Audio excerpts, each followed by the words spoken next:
Banani Kamal Ataturk Avenue খেলার মাঠে সকাল 11টায়, ঢাকা 10 আসনে শেখ রবিউল আলম রবির নির্বাচনী এলাকা কলাবাগান ক্রীড়া চক্র মাঠে দুপুর 12টায়, ঢাকা 8 আসনে জনাব মির্জা আব্বাসী নির্বাচনী এলাকায় পীর জঙ্গি মাজার রোডে দুপুর 1টায়, ঢাকা 9 আসনে জনাব হাবিবুর রশিদ হাবিবের নির্বাচনী এলাকায় বাসাবো তরুণ সংঘ মাঠে দুপুর 2টায়, ঢাকা 5 আসনে জনাব নবিউল্লাহ নবীর এলাকায় যাত্রাবাড়ি শহীদ ফারুক রোডে দুপুর 3টায়, ঢাকা 4 আসনে জনাব তানভীর আহমেদ রবিনের নির্বাচনী এলাকায় জুরাইন দয়াগঞ্জ রোডে বিকেল 4টায়, ঢাকা 6 আসনে জনাব ইশরাক হোসেনের নির্বাচনী এলাকায় ধূপখোলা মাঠ সেখানে বিকেল 5টায়, এবং ঢাকা 7 আসনে জনাব হামিদুর রহমান হামিদের নির্বাচনী এলাকায় লালবাগ বালুর মাঠে সন্ধ্যা 6টায় নির্বাচনী জনসভায় জনাব তারেক রহমান যোগদান করবেন। সুতরাং আগামী পরশুদিন ওনার নিজের নির্বাচনী এলাকা ঢাকা 17 এবং ঢাকা মহানগরের 7টি সহ মোট 8টি জনসভায় তিনি বক্তব্য রাখবেন ইনশাআল্লাহ। হোয়াইট প্লাস প্রো সেনসিটিভ স্কয়ারের মাঠের বাইরেও তো আমরা এভাবে দেশপ্রেম দেখাতে পারি। প্রিয় সাংবাদিক ভাই ও বোনেরা, এবার আমি উদ্বেগজনক কিছু বিষয় নিয়ে আপনাদের দৃষ্টি আকর্ষণ করছি। আমরা বিস্ময়ের সঙ্গে লক্ষ্য করেছি যে লক্ষ্মীপুরে ভোটে ব্যবহারের জন্য অবৈধ সিল উদ্ধারের ঘটনায় একটি প্রিন্টিং প্রেসের মালিক গ্রেফতার হয়ে আদালতে স্বীকারোক্তিমূলক জবানবন্দিতে বলেছেন যে জামাত ইসলামের একজন নেতার নির্দেশেই এসব সিল তৈরি করা হয়েছে। এমনকি তার হোয়াটসঅ্যাপে পাওয়া অর্ডারের তথ্য, জব্দকৃত আলামত ও সংশ্লিষ্ট প্রার্থীর সাথে ঘনিষ্ঠতার প্রমাণও প্রাথমিক তদন্তে পাওয়া গিয়েছে, যা নির্বাচনকে প্রভাবিত করার একটি ষড়যন্ত্রের দিকে ইঙ্গিত দিচ্ছে। আমরা এই ঘটনার সঙ্গে জড়িত সবাইকে আইনের আওতায় আনার দাবি জানাচ্ছি, সুষ্ঠু তদন্ত চাচ্ছি এবং ইতিমধ্যে গণমাধ্যমে এই বিষয়গুলো আসা শুরু করেছে। আমরা পরিতাপের সঙ্গে লক্ষ্য করছি যে সেই রাজনৈতিক দলটি পরিকল্পিতভাবে ইলেকশন ইঞ্জিনিয়ারিং এর প্রস্তুতি নিচ্ছে বিভিন্ন জায়গায়। লক্ষ্মীপুরে সেই দলের নেতাদের দ্বারা ভোটের সিল তৈরির ঘটনা তারই প্রমাণ।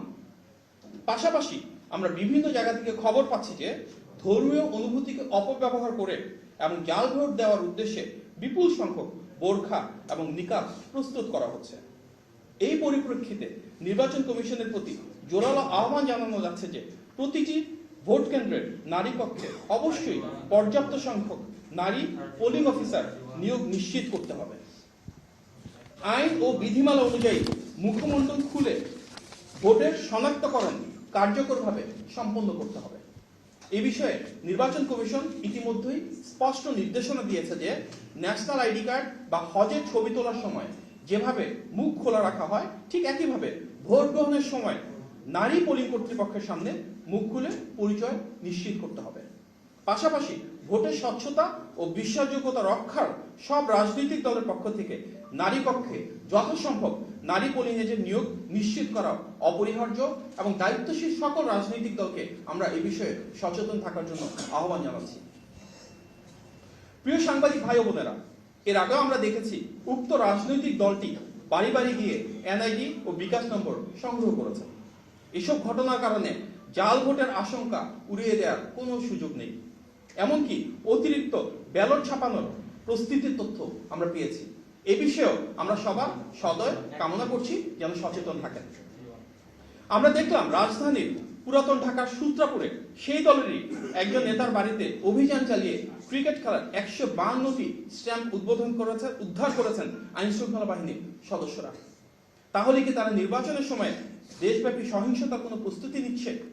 এমনই যদি হয় তবে এ বিষয়ে নজরদারি বাড়ানোর প্রয়োজন আছে বলে আমরা মনে করছি। আরেকটি গুরুতর বিষয় আপনাদের দৃষ্টি আকর্ষণ করছি, যেটি ইতিমধ্যে আপনারা নিশ্চয়ই জানেন, যে আসন্ন নির্বাচনে পর্যবেক্ষক নিয়োগে নানাবিধ অসঙ্গতি রয়েছে।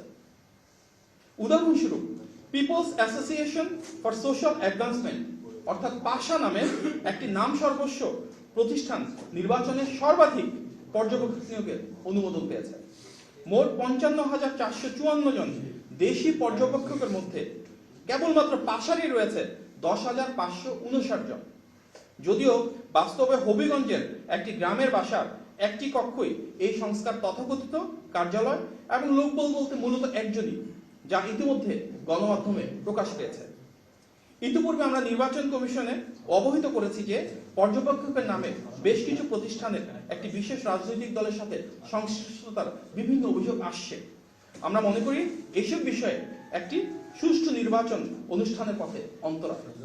অতএব একটি অবাধ, সুষ্ঠু ও নিরপেক্ষ নির্বাচন আয়োজনের জন্য যে লেভেল প্লেইং ফিল্ড প্রয়োজন সেটি নিশ্চিত করতে প্রয়োজনীয় ব্যবস্থা গ্রহণের জন্য আমরা নির্বাচন কমিশন ও অন্তর্বর্তী সরকারের প্রতি আবারও আহ্বান জানাচ্ছি।